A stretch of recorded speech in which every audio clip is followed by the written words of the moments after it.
नमस्कार दोस्तों, मैं विकास राय आप सभी का बहुत बहुत स्वागत करता हूं विकास जीएस क्लासेस में। जैसा कि दोस्तों हमारी करंट अफेयर्स की श्रृंखला चल रही थी, उसी के अंतर्गत आज है 8 अगस्त। तो आज हम देखते हैं 8 अगस्त के महत्वपूर्ण प्रश्न कौन कौन से हैं। हमारा पहला प्रश्न है, यूनेस्को ने सुनामी तैयारी को लागू करने वाला पहला राज्य किसे घोषित किया है। तो दोस्तों इसका ऑप्शन है डी ऑप्शन, उड़ीसा। उड़ीसा राज्य एकमात्र ऐसा राज्य बन गया है महासागर क्षेत्र के अंतर्गत जो कि यूनेस्को से मान्यता प्राप्त है सुनामी के लिए तैयारी में। तो दोस्तों सुनामी से तैयारी के लिए कौन सा राज्य है एकमात्र, अभी उड़ीसा। अगर बात करते हैं हम यूनेस्को की, तो इसका स्थापना वर्ष 1945 है। इसका हेडक्वार्टर पेरिस फ्रांस में है और इसके डायरेक्टर जनरल हैं आंद्रे एजोले। ठीक है दोस्तों, आप देख सकते हैं ये उड़ीसा गवर्नमेंट द्वारा किस तरीके से सुनामी का प्रबंध हो रहा है। नेक्स्ट प्रश्न है हमारा, हाल ही में किस डॉक्यूमेंट्री फिल्म को न्यूयॉर्क भारतीय फिल्म महोत्सव में पुरस्कार मिला है। तो दोस्तों इसका आंसर है ए और बी, उपरोक्त दोनों, मुथोन और सनराइज। आप देख सकते हैं इसका पोस्टर सनराइज का। ओके दोस्तों, आगे बढ़ते हैं। हाल ही में किस राज्य सरकार ने लड़कियों और महिलाओं के लिए महिला व किशोर सम्मान योजना और मुख्यमंत्री दुग्ध उपहार योजना शुरू की है। तो दोस्तों इसका आंसर है हरियाणा। तो वर्तमान में हरियाणा राज्य के मुख्यमंत्री श्री मनोहर लाल खट्टर जी के द्वारा 2 योजनाओं का प्रारंभ किया गया है, महिला व किशोरी सम्मान और मुख्यमंत्री दुग्ध उपहार योजना। यदि हम बात करें महिला व किशोरी सम्मान योजना, तो इसके अंतर्गत 10 वर्ष से 45 वर्ष तक की गरीब महिला एवं किशोरियों को सरकार द्वारा मुफ्त में सैनिटरी पैड दिए जाएंगे।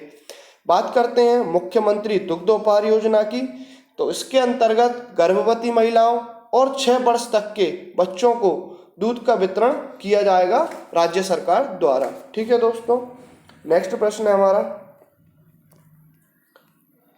हाल ही में देश की पहली किसान स्पेशल पार्सल ट्रेन को किस स्टेशन से रवाना किया जाएगा। तो दोस्तों यह ट्रेन महाराष्ट्र के नासिक देवलाली से प्रारंभ की जाएगी जो कि बिहार तक सेवा देगी। यदि बात करते हैं किसान ट्रेन की, तो इसका उद्देश्य है खराब होने वाली सामग्री को जल्द से जल्द नज़दीकी स्टेशन तक पहुंचाना, जैसे सब्जी, फल इत्यादि प्रोडक्ट्स हो सकते हैं। साथ ही साथ किसान की आय को 2022 तक डबल करना इसके उद्देश्य में शामिल है। तो दोस्तों इससे संबंधित हमने एक और प्रश्न पढ़ा था पहले कि भारतीय रेलवे द्वारा व्यापार माला एक्सप्रेस ट्रेन का संचालन भी किया गया है। तो यह उत्तर रेलवे क्षेत्र द्वारा किया गया था। ठीक है दोस्तों, यदि बात करते हैं कि रेलवे 2030 तक पूर्णतः विद्युतीकृत हो जाएगी, अभी कई जगह प्रॉब्लम्स हैं लेकिन 2030 तक पूर्णतः विद्युतीकृत हो जाएगी। बात करते हैं वर्तमान में रेल मंत्री कौन है, तो दोस्तों ये है पीयूष गोयल। यदि रेलवे बोर्ड के चेयरमैन की बात की जाए तो ये है वीके यादव। और प्रश्न बनता है स्वतंत्र भारत के रेल मंत्री कौन है, तो ये कौन थे दोस्तों, जॉन मथई। नेक्स्ट हमारा, हाल ही में WTF ने किसे अपना नया ब्रांड एम्बेसडर बनाया है। तो दोस्तों WTF एक स्पोर्ट्स प्लेटफॉर्म है। इन्होंने अपने नए ब्रांड एम्बेसडर के रूप में हरमनप्रीत कौर और सुरेश रैना को बनाया है। तो इसका आंसर होगा उपयुक्त दोनों। नेक्स्ट देखते हैं, हाल ही में यूपीएससी के नए अध्यक्ष बनाए गए हैं। तो दोस्तों यूपीएससी के नए अध्यक्ष बनाए गए हैं प्रदीप कुमार जोशी। ये किसका स्थान लेंगे, अरविंद सक्सेना के स्थान पर प्रदीप कुमार जोशी आए हैं। यह वर्ष 2015 में यूपीएससी में सदस्य के तौर पर शामिल हुए थे और आज यह अध्यक्ष के रूप में नामित हैं। यह मध्य प्रदेश और छत्तीसगढ़ लोक सेवा आयोग के अध्यक्ष भी हैं। बात करते हैं यूपीएससी की, तो इसका स्थापना वर्ष 1926 है और इसका मुख्यालय दिल्ली में स्थित है। नेक्स्ट प्रश्न बनता है, हाल ही में किस बैंक में भारतीय एक्सा जनरल इंश्योरेंस के साथ स्मार्ट शॉप पैकेज पॉलिसी के लिए समझौता किया गया है। तो दोस्तों स्मार्ट शॉप पैकेज पॉलिसी का समझौता एयरटेल पेमेंट बैंक के साथ किया गया है। तो बात करते हैं एयरटेल पेमेंट बैंक की। तो यह भारत का सबसे पहला पेमेंट बैंक है। तो यह भारत का पहला सबसे पहला पेमेंट बैंक है। इसका स्थापना वर्ष 2017। वर्तमान में इसके एमडी हैं अनुव्रत विश्वास। अब हम बात करते हैं सॉफ्ट पैकेजिंग पॉलिसी की। तो इसके अंतर्गत किसी भी आपदा में, बाढ़, हानि, आग, ये सभी आपदा की स्थिति में 2 लाख रुपए से 25 लाख रुपए तक का कवर एयरटेल पेमेंट बैंक द्वारा किया जाएगा। ठीक है दोस्तों। नेक्स्ट प्रश्न बनता है, हाल ही में भारतीय रेलवे ने वास्तविक समय रियल टाइम की निगरानी के लिए कौन सा ऐप लॉन्च किया है? तो दोस्तों इसका आंसर है ए, OHE निगरानी ऐप या OHE मॉनिटरिंग ऐप।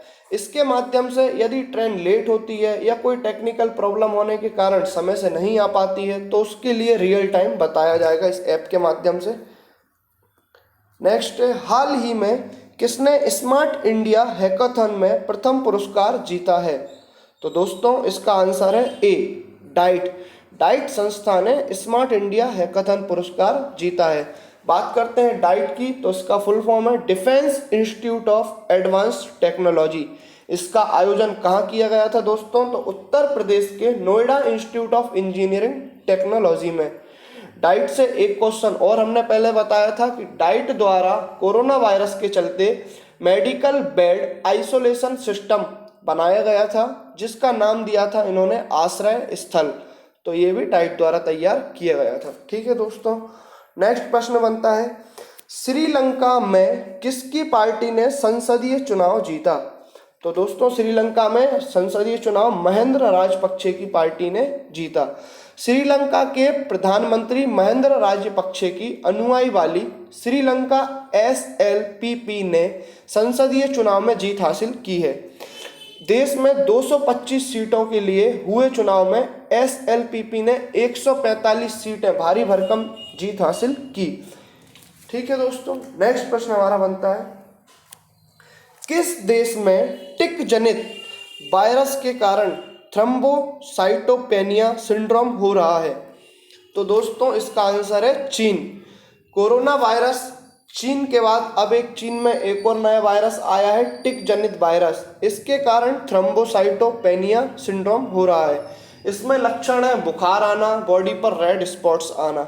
यह कोरोना की तरह ही मनुष्य से मनुष्य में फैल रहा है। अब तक इससे 7 से ज़्यादा मौत होने की संभावना हो चुकी है। नेक्स्ट प्रश्न है हमारा, RBI ने बिना इंटरनेट कितने रुपए का भुगतान करने के लिए पायलट प्रोजेक्ट शुरू किया है? तो दोस्तों RBI ने बिना इंटरनेट के कार्ड और वॉलेट के जरिए 200 रुपये तक के भुगतान की मंजूरी दी है। इसे पायलट प्रोजेक्ट के रूप में चलाया जा रहा है। यह प्रोजेक्ट 31 मार्च 2021 तक जारी रहेगा। इसका उद्देश्य क्या है दोस्तों? छोटे एरियाज या ग्रामीण एरिया में जो कि इंटरनेट की सही सुविधा नहीं होती या ट्रांजैक्शन फेल्ड हो जाते हैं, छोटे व्यापारी परेशान होते हैं। ठीक है दोस्तों। तो इसके लिए विदाउट इंटरनेट 200 रुपये की भुगतान की फैसिलिटी की गई है। यदि बात करते हैं RBI की, तो इसकी स्थापना 1 अप्रैल 1935 को की गई थी और इसका हेडक्वार्टर मुंबई में है। बात करते हैं इसके वर्तमान गवर्नर की, तो यह है शक्तिकांत दास। ठीक है दोस्तों। आशा करता हूँ आप सभी को वीडियो पसंद आया होगा। यदि वीडियो पसंद आता है तो कमेंट बॉक्स में ज़रूर आप रिव्यू दीजिए। मिलते हैं नेक्स्ट वीडियो में, तब तक के लिए नमस्कार। जय हिंद, जय भारत, जय मध्य प्रदेश।